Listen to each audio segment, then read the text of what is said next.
Voilà, bonjour. J'espère qu'on m'entend. Il est midi 15, donc on va démarrer bonjour, merci, ce Europe at Lunch, comme on a l'habitude de le faire à l'heure, pour aussi terminer à l'heure vers 13 heures. Ça me fait plaisir de vous accueillir toutes et tous aujourd'hui pour ce nouvel épisode. On redémarre une nouvelle série, vu le succès de la première, avec aujourd'hui toujours une thématique dans le contexte des négociations en cours entre la Suisse et l'Union européenne, le sujet de la reprise dynamique du droit et de son impact sur la démocratie directe. C'est une thématique qui a, oui, mené à quelques discussions ici ou là, donc on s'est dit que ce serait sûrement intéressant de reprendre ce sujet-là aujourd'hui. À la fin, vers 13 heures, donc je reviendrai peut-être sur les prochains épisodes qui nous attendent encore. Mais aujourd'hui, donc, c'est ce sujet et on a la chance et le plaisir d'accueillir pour nous éclairer le professeur René Schwock de l'Université de Genève, professeur ordinaire au département de sciences politiques et relations internationales, ainsi que au Global Studies Institute. J'espère que c'est plus ou moins juste. Et autrement, je vous laisserai vous présenter ou me corriger. Mais René Chevauque, que vous connaissez probablement déjà, nous fera le plaisir de faire une présentation, une vingtaine de minutes, 20-25 minutes.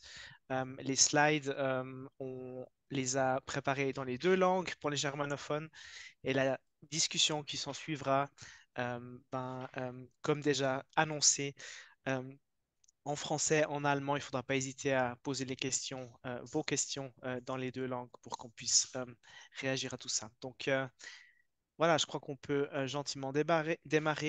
Les gens nous rejoindront en cours de route. Le tout est filmé. Euh, oui, René Schwock, à vous la parole. Oui, bonjour, bonjour à toutes et à tous. Donc, je vais présenter un PowerPoint. D'ailleurs, on peut le mettre en annexe tout de suite si certains préfèrent. Et c'est moi qui fais le partage d'écran là. Vous me dites si c'est bon. Euh, c'est bon? Le partage d'écran est bon? Oui, vous pouvez Ouais. starter la présentation et ça sera Je parfait. commence alors. Voilà. Donc, la problématique, on l'a dit, Pardon, c'est... Ah non, oui, on excusez-moi. m'entend? Juste mettre en mode présentation encore. Préféré en mode Comme présentation, ça, nous, on le voit en plein écran. en plein Magnifique. écran. Voilà. OK. Alors, je Merci. vais peut-être prendre le laser pour montrer ce que je suis en train de faire. La question, donc, c'est de savoir quel est l'impact prise du droit de l'Union européenne. Donc, il y a 5 scénarios possibles. On va voir ces 5 scénarios. Je vais les développer dans un instant. Pour chacun de ces scénarios, il y aura toujours la même présentation, c'est-à-dire je vais rappeler en quoi consiste chacun de ces scénarios. Donc, c'est les caractéristiques, c'est le point A. Dans la deuxième partie, quelles sont les conséquences en cas de non-reprise de l'évolution du droit de l'Union européenne? Et puis, chaque fois, on verra quelles sont les implications donc, pour la démocratie directe et plus généralement pour la souveraineté de la Suisse. Donc, ce sera à chaque fois le même schéma. Donc, les 5 scénarios, vous les avez là. Je ne vais pas les mentionner tout de suite. Je commence par le premier. Donc, le premier des scénarios, c'est les accords bilatéraux actuels, ce qu'on appelle une situation statique.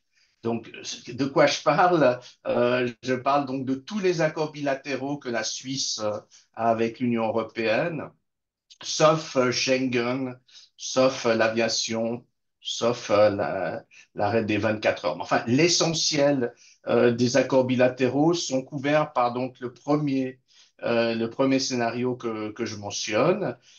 C'est donc le scénario qu'on appelle statique. Et donc la caractéristique de ce scénario, donc, c'est que la Suisse est libre de reprendre ou de ne pas reprendre, de refuser l'évolution du droit de l'Union européenne. Donc, s'il y a une nouvelle législation de l'Union européenne qui est pertinente, hein, pas n'importe quelle législation de l'Union européenne, pas une législation de l'Union européenne sur l'agriculture ou la politique étrangère ou la monnaie, c'est pas pertinent. Mais si c'est une nouvelle législation de l'Union européenne qui est pertinente aux accords bilatéraux Suisse-Union européenne, la Suisse, juridiquement, est libre de faire ce qu'elle veut. Et donc, il y a pas d'obligation juridique de reprendre l'évolution du droit de l'Union européenne. Alors, dans la réalité, on a observé que la plupart du temps, la Suisse reprend de manière autonome l'évolution du droit de l'Union européenne, mais il y a quelques exceptions. La fameuse, par exemple, directive sur le droit des citoyens de l'Union européenne, la Suisse ne l'a pas reprise. Alors, quelles sont les conséquences? C'est le point B chaque fois, donc on va voir les conséquences. Hein.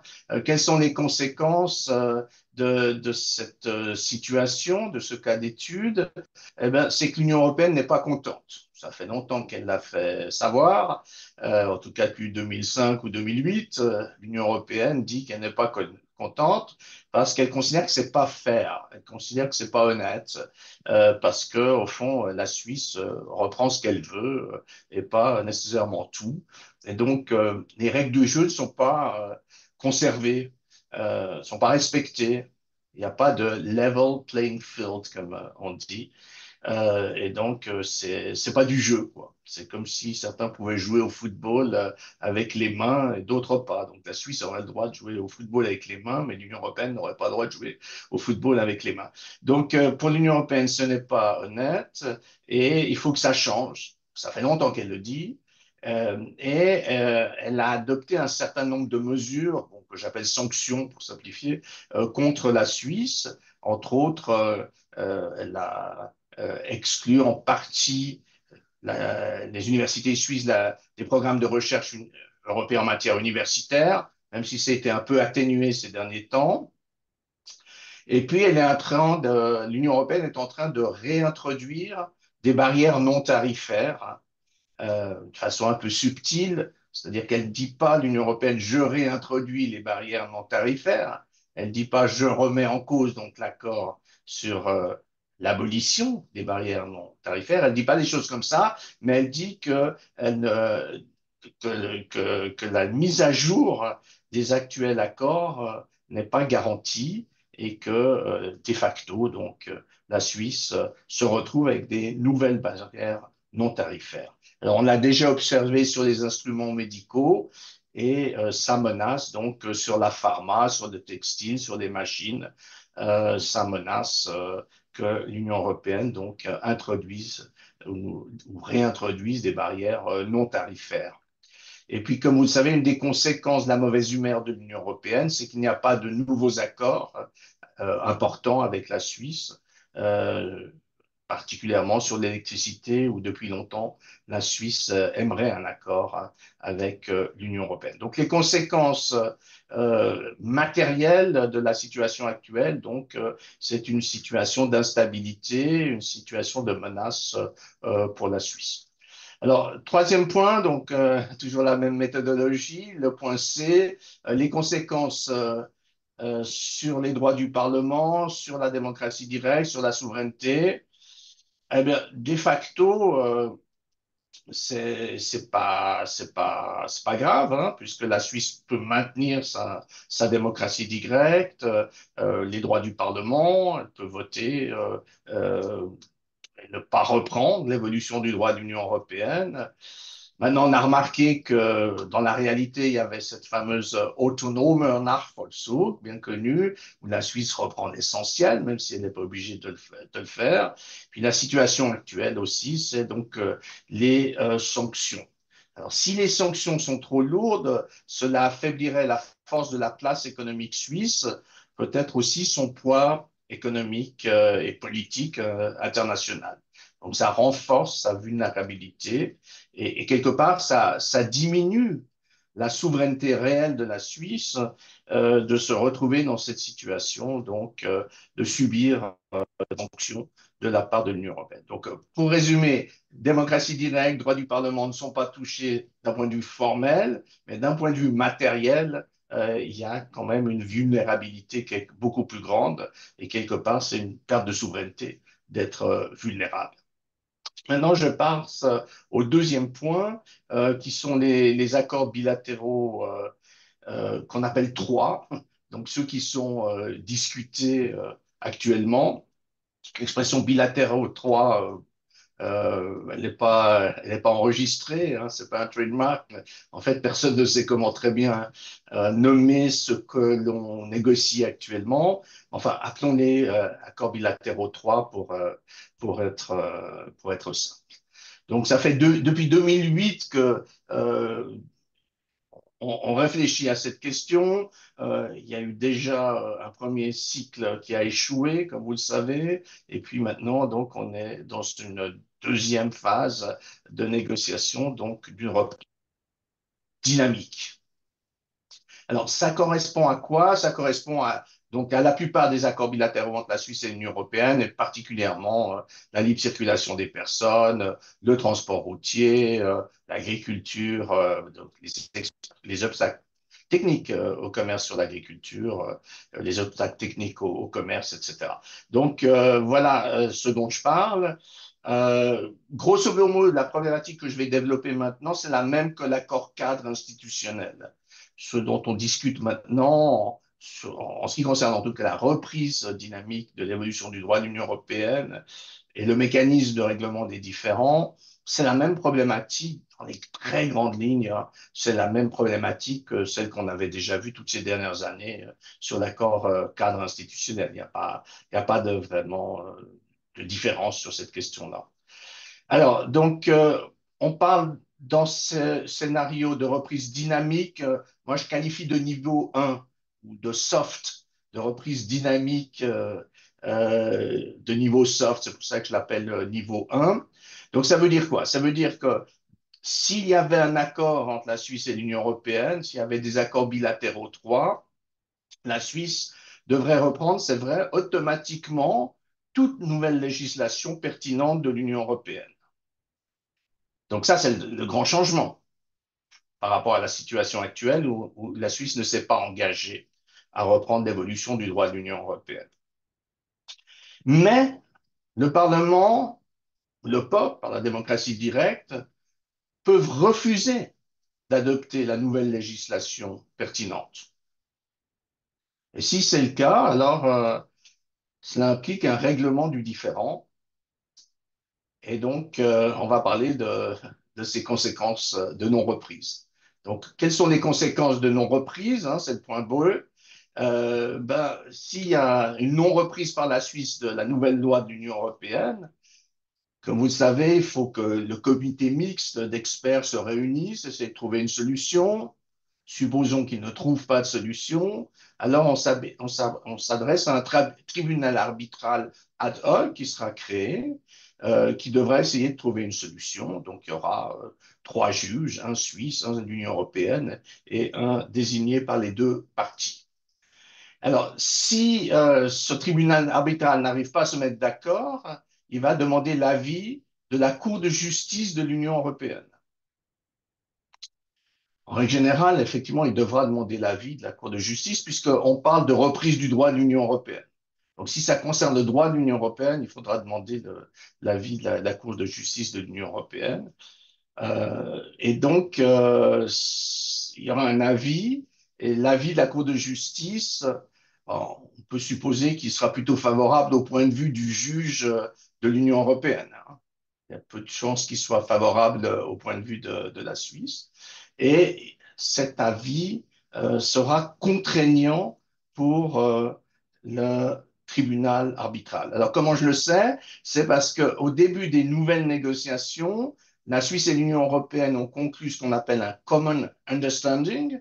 Et dans ce message commun, ils ont déjà mentionné que tout avis de la Cour serait contraignant pour l'Union européenne, ce qui est la même chose que ce qu'il y avait dans le texte du, euh, de l'accord cadre institutionnel de 2018. C'est la même formulation, donc ce sera binding pour le tribunal arbitral. Mais, et c'est là toute la subtilité, c'est là où on a la peine à communiquer, le Parlement et ou le peuple pourront toujours refuser d'appliquer le jugement du tribunal arbitral. Alors, c'est là que on a le plus de peine à expliquer cette situation parce que c'est un peu tricky, c'est un peu tordu ce que je suis en train de vous raconter, hein. Ça veut dire que il y aura un avis de la Cour de justice, le tribunal arbitral devra le reprendre, mais le Parlement suisse, euh, l'Assemblée fédérale et ou le peuple, en demandant un référendum, démocratie directe, pourront toujours refuser l'évolution du droit de l'Union européenne. Sauf qu'il est prévu des mesures de compensation en faveur de l'Union européenne, euh, donc un peu des sanctions. Donc il est prévu que l'Union européenne puisse prendre des mesures de sanctions, mais il est aussi prévu que ces mesures de sanctions vont être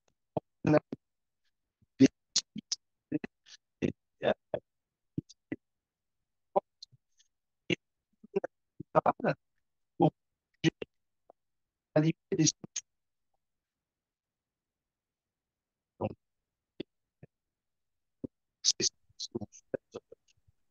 Je voulais juste m'assurer, on a un problème de son, sauf erreur.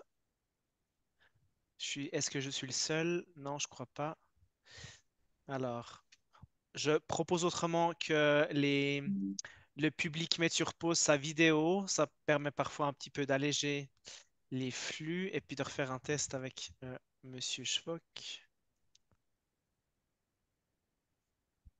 Euh, Est-ce que je recommence à voilà. parler là.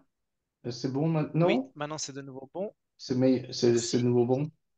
Mais effectivement, il faudrait Oui, peut-être que les gens enlèvent leur vidéo et voilà. peut-être leur son. Il faut peut-être leur répéter. Je vais me permettre, je vais me permettre autrement manuellement de le Mais faire. toi, ouais, ok. J'ai les droits.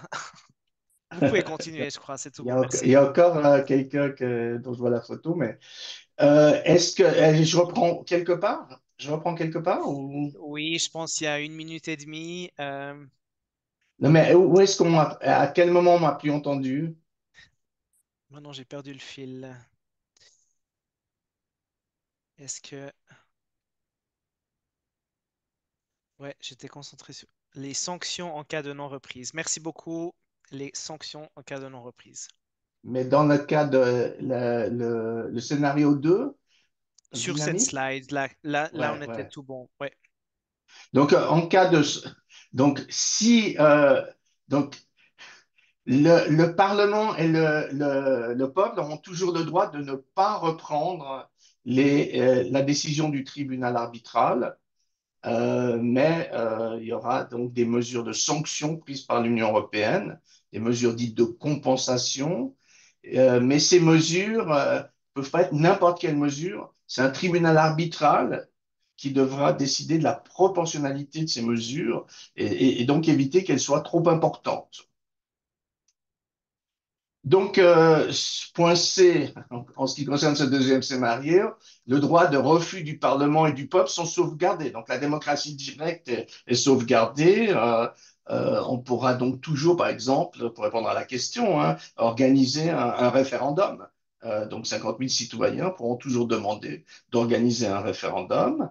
Mais donc, s'ils le font, ça risque de coûter des sanctions qui seront encadrées. Ce ne seront pas des sanctions unilatérales de l'Union européenne. Actuellement, donc, l'Union européenne prend des sanctions, mais elles sont unilatérales. Elles ne sont pas encadrées. Là, dans ce scénario 2, donc bilatéral 3, hein, dans ce scénario, l'Union européenne pourra toujours prendre des sanctions, mais elles seront encadrées parce qu'elles ne devront pas être disproportionnées. Et ce sera un tribunal arbitral qui verra si elles sont disproportionnées ou pas. Donc, en conclusion sur ce scénario 2, euh, donc c'est celui qui est négocié actuellement, il y aura plus de perte de souveraineté formelle que dans la situation actuelle, puisque en principe, on reprend l'évolution du droit de l'Union européenne, mais en même temps, on peut éviter que ce soit trop important. Et puis, il y a une compensation qui est apportée, c'est que la Suisse pourra participer au shaping process de l'Union européenne, c'est-à-dire elle sera formellement invitée lors de la phase qui est celle de formation des nouvelles législations de l'Union européenne, ce qui n'est pas le cas actuellement. Maintenant, j'aborde un troisième scénario, c'est celui de Schengen. Et là, je l'ai appelé dynamique 2. Donc, c'est plus hard que le précédent scénario. Donc, c'est une situation qui existe depuis une vingtaine d'années, depuis que la Suisse a repris Schengen. Et donc, ça concerne l'accord de Schengen proprement dit, ça concerne aussi l'accord de Dublin, ça concerne également l'accord Frontex. Alors, quelle est la situation actuelle si la Suisse ne reprend pas l'évolution du droit de l'Union européenne en matière de Schengen, Dublin, Frontex?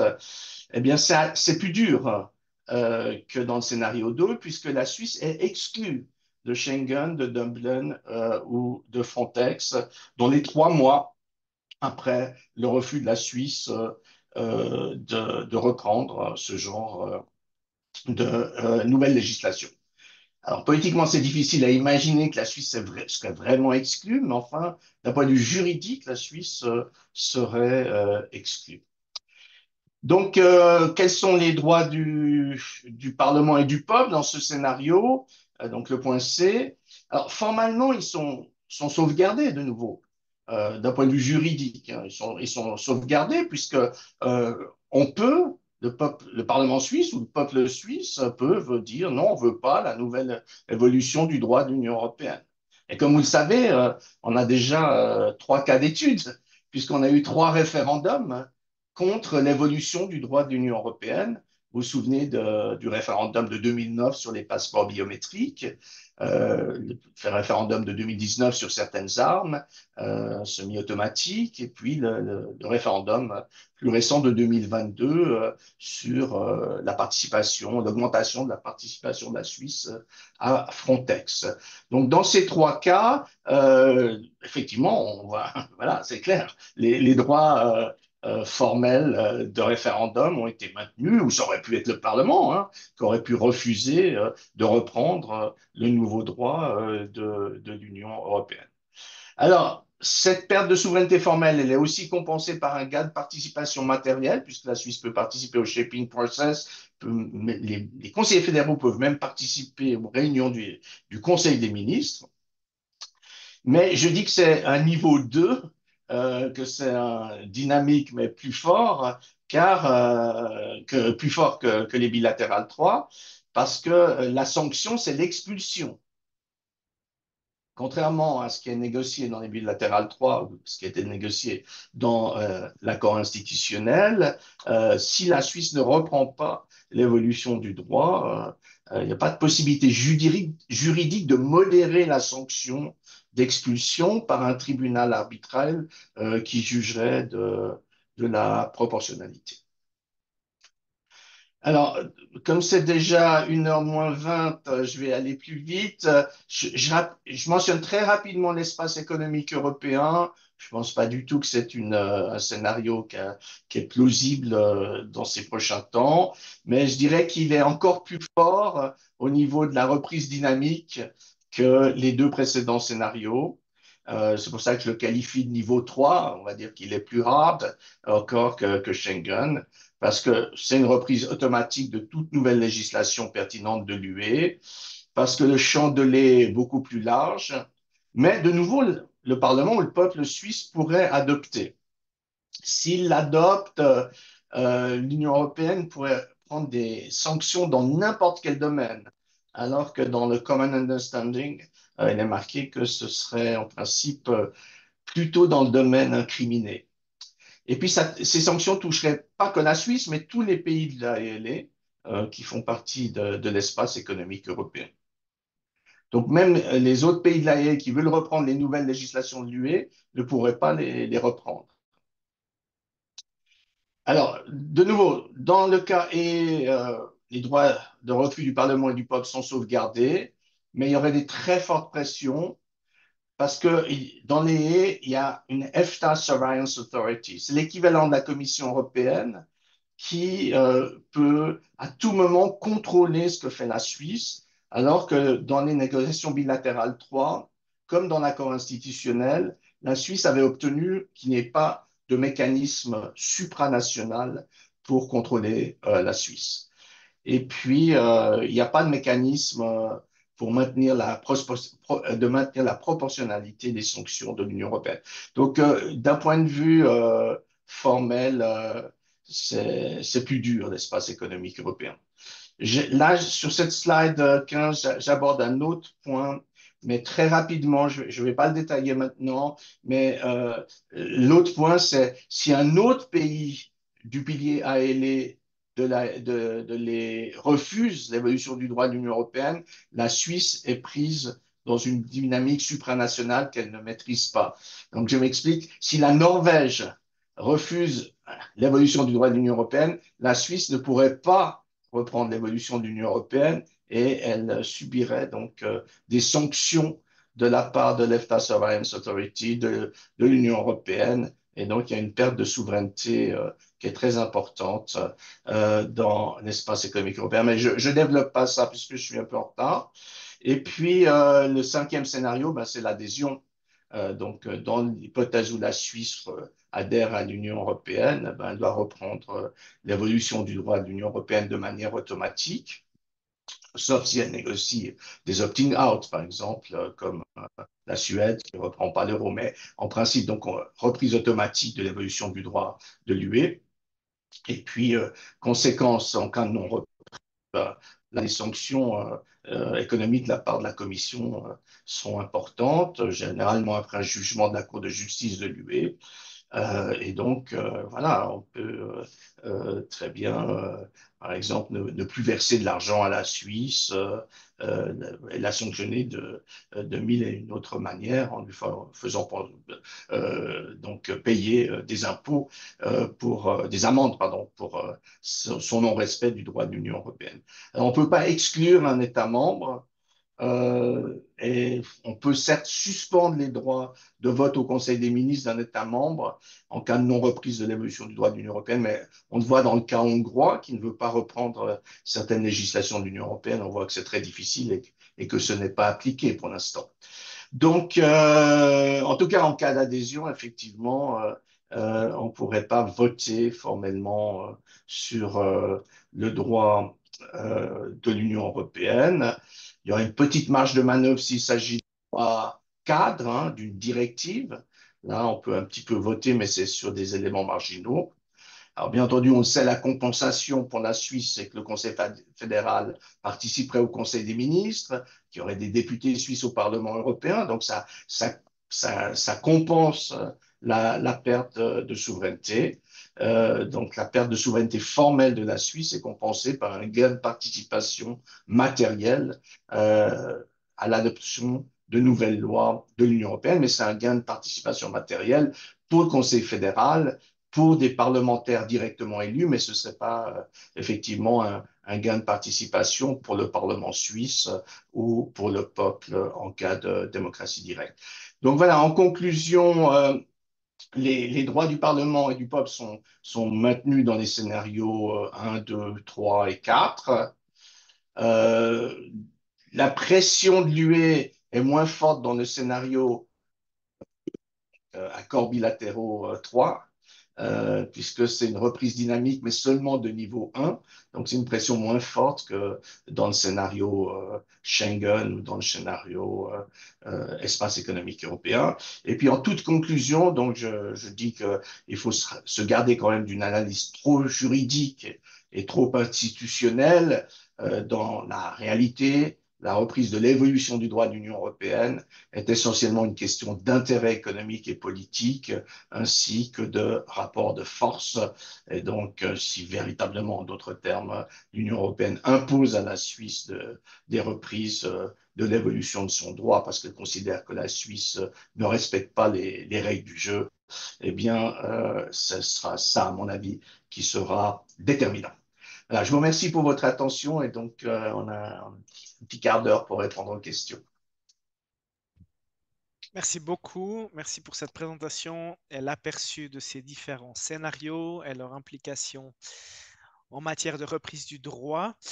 Euh, J'ouvre volontiers le temps des questions, le temps de la discussion. Vous pouvez lever la main ou dans le chat rédiger directement votre question si vous en avez une. Est-ce que quelqu'un veut se lancer en français ou en allemand?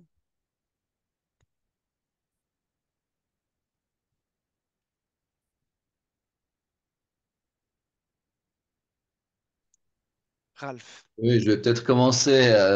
Merci beaucoup, ce professeur Schwab, cher René, de cet exposé très, très clair.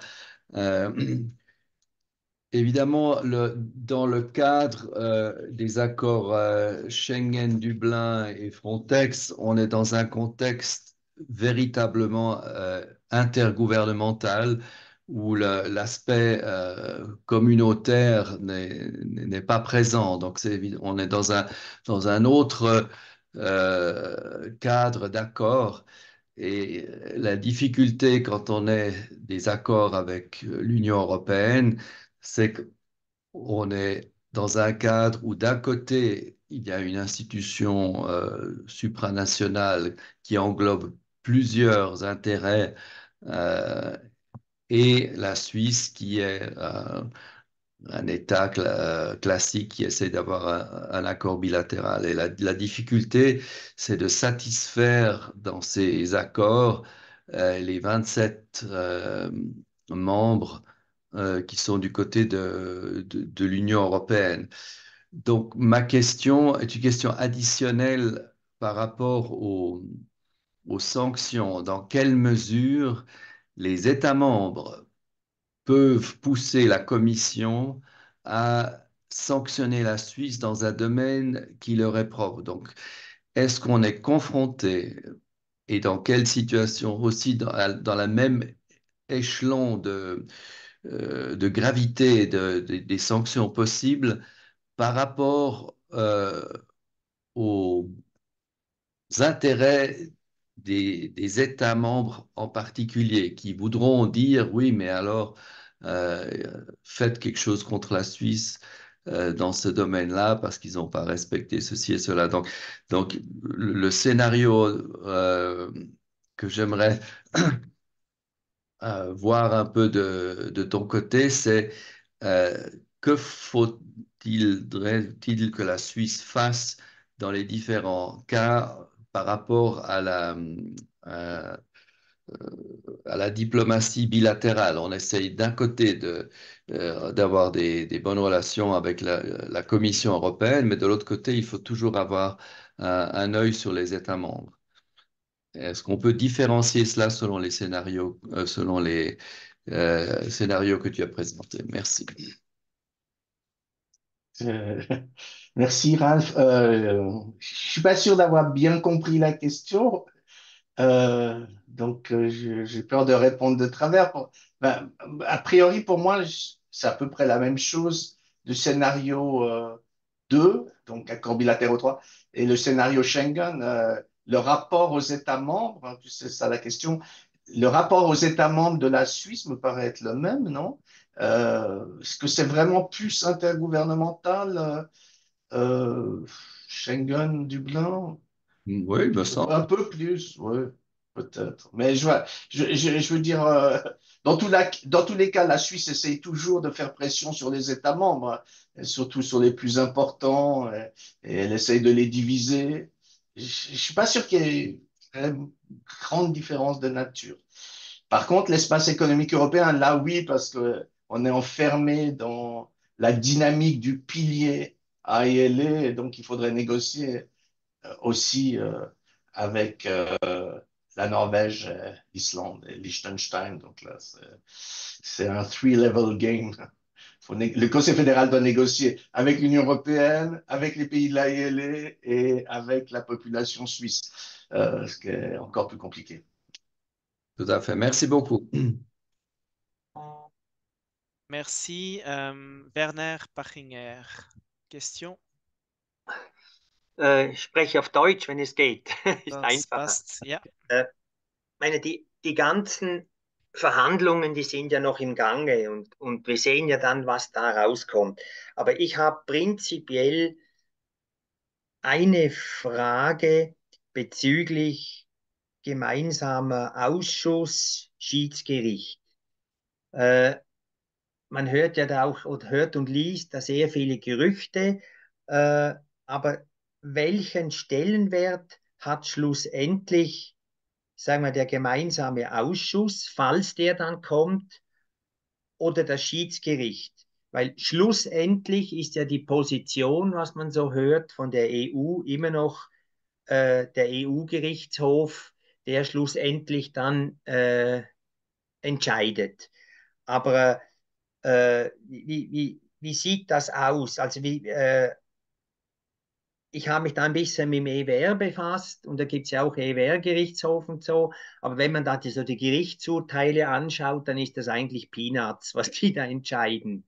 Wie sehen Sie das? Gemeinsamer Ausschuss, Schiedsgericht, auch die Wirksamkeit, auch die Kraft von den Institutionen? Oui, on est d'accord. Donc, il y a trois ou quatre institutions différentes en cas de différent, en cas de contentieux. Il y a Oui, quatre oui, oui, institutions différentes, hein. Il y a le comité mixte, il y a le tribunal arbitral, il y a la oui, Cour de justice de l'Union européenne et il y a encore un tribunal arbitral au bout de l'affaire. Alors, le comité mixte, on fait l'hypothèse qu'ils n'arrivent pas à se mettre d'accord, hein. C'est la situation actuelle, c'est des hauts fonctionnaires. Donc, dans notre hypothèse de travail, on fait l'hypothèse qu'ils n'arrivent pas à se mettre d'accord. Donc, ils passent à un tribunal arbitral. Et là, l'arbitrage, si ça concerne le droit de l'Union européenne, c'est le tribunal arbitral qui règle le différend, qui règle le contentieux, la dispute, hein. Si ça concerne le droit de l'Union européenne, mais évidemment, ça concerne le droit de l'Union européenne, puisque la question qui m'a été posée par Raphaël Bess, c'est qu'est-ce qui se passe en cas de reprise de l'évolution du droit de l'Union européenne? Donc, on parle du droit de l'Union européenne. Alors, si c'est une mesure qui concerne que du droit suisse, par exemple, si la Suisse, je sais pas, impose un salaire minimum, c'est du droit suisse. C'est pas du droit de l'Union européenne. Donc, en principe, ce tribunal arbitral n'a pas besoin de demander l'avis de la Cour de justice de l'Union européenne. Mais dans notre scénario, enfin, dans notre hypothèse de travail, c'est reprise du droit de l'Union européenne. Donc, ça va obligatoirement à la Cour de justice de l'Union européenne qui donnera son avis et qui dira la Suisse interprète mal le droit ou la Suisse ne reprend tout simplement pas le droit et donc le tribunal arbitral doit sanctionner la Suisse, mais avec la possibilité donc qu'un quatrième acteur, donc le deuxième tribunal arbitral, puisse décider de la proportionnalité de ces sanctions. Alors, est-ce que les négociations actuelles changent quelque chose à ce qu'il y avait eu dans l'accord cadre institutionnel? À ma connaissance, non. Moi, j'ai aucune information que sur le point que j'ai développé dans mon exposé ou par rapport à votre question, Werner, je n'ai pas l'impression qu'il y ait les moindres changements par rapport à l'accord cadre institutionnel, hein. À ma connaissance, les négociations actuelles, elles portent sur d'autres sujets, surtout liés à la directive sur le droit des citoyens de l'Union européenne et surtout sur la question des travailleurs détachés ou plus généralement sur la protection des salaires en Suisse. Mais à ma connaissance, sur ce que j'ai développé aujourd'hui, il y a rien de nouveau. Il n'y a rien de nouveau. Et comme vous savez, excusez-moi d'être un peu long, la seule différence entre l'accord cadre institutionnel et le Common Understanding, qui est donc la base des négociations actuelles, la seule différence, c'est que il y aura dans les accords bilatéraux 3 le même mécanisme dans chaque accord. Alors que dans l'accord cadre institutionnel, il y avait un mécanisme qui serait après dissous dans chaque accord. Là, il y aura chaque accord qui aura le même mécanisme, au lieu d'avoir un mécanisme centralisé qui sera valable pour tous les autres accords. Mais ça ne change rien parce que, d'après le Common Understanding, les sanctions de l'Union européenne pourraient être dans un autre domaine que celui incriminé. Juste, je finis là-dessus. Non, mais supposons que le problème, il concerne la libre circulation des personnes et que le tribunal arbitral considère que la Suisse ne respecte pas l'évolution du droit de l'Union européenne en matière de libre circulation des personnes, eh bien, l'Union européenne, d'après le Common Understanding, pourrait prendre des sanctions, par exemple, sur le transport routier. Donc, dans un autre domaine que celui où la Suisse est considérée comme ne respectant pas l'évolution du droit de l'Union européenne. Excusez-moi, c'était un peu long. Merci. Il y a une question de Hans-Peter. Merci beaucoup. Merci, Werner. Hans-Peter.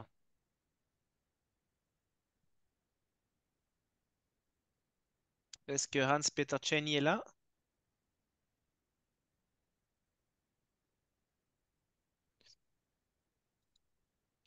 Problème de son. Est-ce qu'il y a une autre question? Raphaël? Oui, Rolando. Oui, j'ai pas vraiment une question, mais c'est simplement une considération et un feeling que je voudrais Partagé. changer. Quand on devra voter, quand le peuple devra voter, on ne peut pas nier que cette structure euh, est un peu une usine à gaz. Et ça sera quand même difficile d'expliquer aux gens euh, ce passage entre le comité mixte, tribunal arbitral, etc.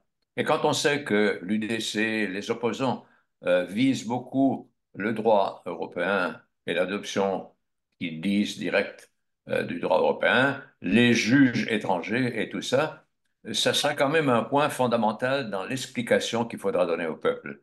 Et c'est là où j'ai beaucoup de préoccupations quand je connais les autorités politiques suisses qui ne sont pas toujours très très fortes dans la communication. C'est très Je juste. partage Oui. votre avis. J'ai quelquefois essayé d'expliquer ça et j'ai toujours été perdante. C'est-à-dire, dès que vous essayez d'expliquer ça, ça devient trop compliqué. Les gens ont l'impression que c'est tordu. Parce qu'on dit un truc tordu, hein. Oui. On dit qu'il faut respecter le droit de l'UE, il faut dire qu'il faut respecter la Cour de justice, mais en même temps, on dit qu'on peut ne pas respecter et qu'on a le droit de voter non. C'est tordu comme truc. Et celui qui va défendre ce point de vue tordu, il fait mauvaise impression dans les médias. Tout de suite, on se dit, mais il y a quelque chose de pas honnête. Et je pense effectivement, je partage votre point de vue, c'est extrêmement difficile à défendre, hein. Parce qu'on dit un peu tout et le contraire de tout. Mhm. Hans-Peter, Oui, bonjour. Est-ce que vous me comprenez maintenant? on t'entend. Oui. Parfait. Oui. Oui, parfait, très bien. Merci. Ich habe keine Frage, sondern ich wollte eigentlich auf die Bemerkung oder die Frage von Werner Bachinger zurückkommen, weil das scheint mir eine sehr relevante Frage zu sein, mit der man dauernd konfrontiert wird. Wenn man die Diskussionen hört, hat man den Eindruck, dass jedes Problem, das in der Schweiz, zwischen der Schweiz und der EU auftaucht, irgendwann einmal vor dem Schiedsgericht landet. Und jedes Problem, das vor dem Schiedsgericht landet, wird schlussendlich entschieden vom EuGH anschließend. Das ist etwas übertrieben, aber man hat den Eindruck, bekommt man. Ich, ich glaube, wir wissen, dass wir hier in eine neue Situation hineinkommen. Aber etwas, was wir doch tun können, ist von anderen Beispielen etwas lernen. Und da kann ich etwas beitragen, weil ich habe jahrelang für die Schweiz Freihandelsabkommen verhandelt, wo genau solche Schiedsklauseln und solche Probleme auftauchen.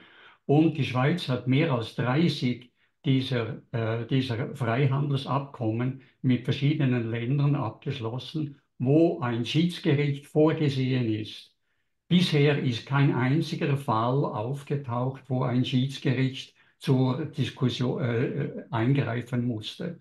Die Tatsache ist nun, ist effektiv, dass man von beiden Seiten her ein riesiges Interesse hat, überhaupt nicht dorthin zu gehen, weil das kreiert sofort eine Frage der Unsicherheit von beiden Seiten und man muss das vermeiden, damit man nicht auf ein Schiedsgericht hingehen muss.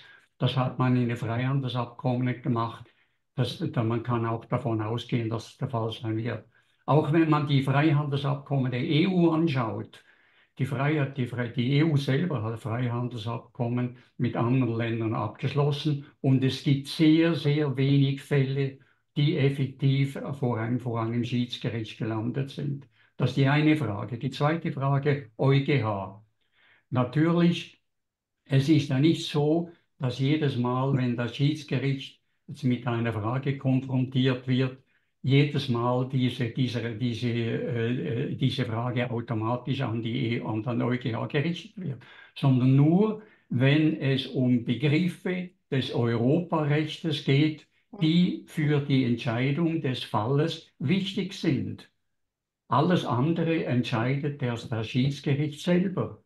Und auch dort gibt es eine Einschränkung. Mit anderen Worten, es ist nicht so der Fall, dass man effektiv von der Annahme ausgehen muss, dass nun wirklich so unendlich viele Fälle diese ganze Spur durchlaufen, Schiedsgericht, EuGH und dann entscheidet der EuGH. Plus, noch etwas, die Ausgleichsmaßnahmen, wenn das Schiedsgericht nochmal berufen wird, dort hat der EuGH nichts zu suchen, sondern die Ausgleichsmaßnahmen, wenn das Schiedsgericht diese auf die Verhältnismäßigkeit beurteilen muss, das entscheidet rein das Schiedsgericht. Pardon, das Wort.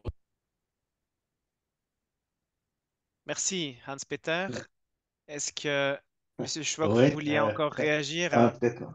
Un mot, mais très rapidement, parce que c'est 13h01. Premier point. Donc, l'Union européenne a des accords bilatéraux avec des pays tiers. Certains, il n'y a qu'un tribunal arbitral.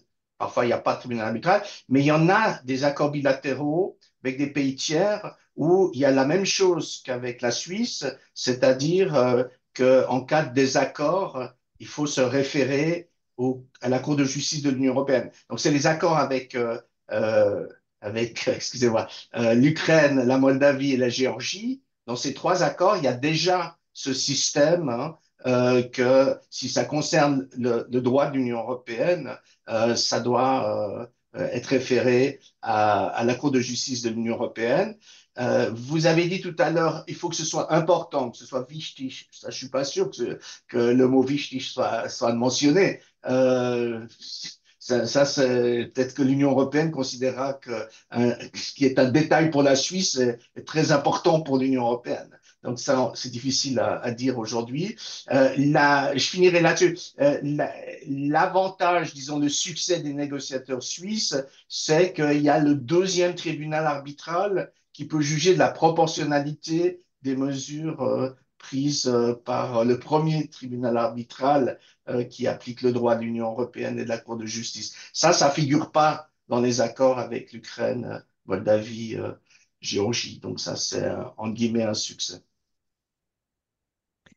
Merci. Alors, effectivement, il est 13h03. Je propose qu'on s'arrête là. Merci pour cette présentation sur la question de la reprise du droit.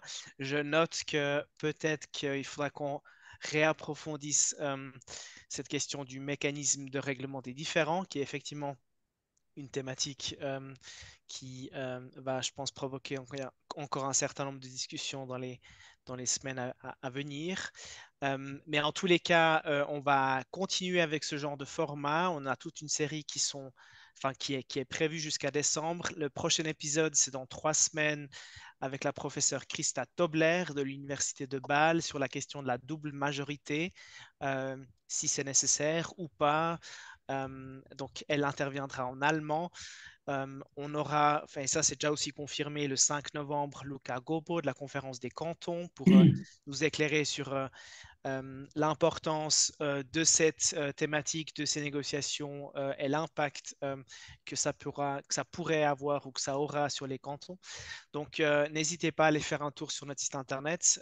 C'est donc toutes les 3 semaines jusqu'en décembre, les mardis à 12h15. Donc, merci à toutes celles et ceux qui nous ont suivis et un très grand merci à Monsieur Schwock d'avoir participé à cet épisode et d'être intervenu. Et sur ce, je peux que vous souhaiter encore un bon appétit et un bon après-midi.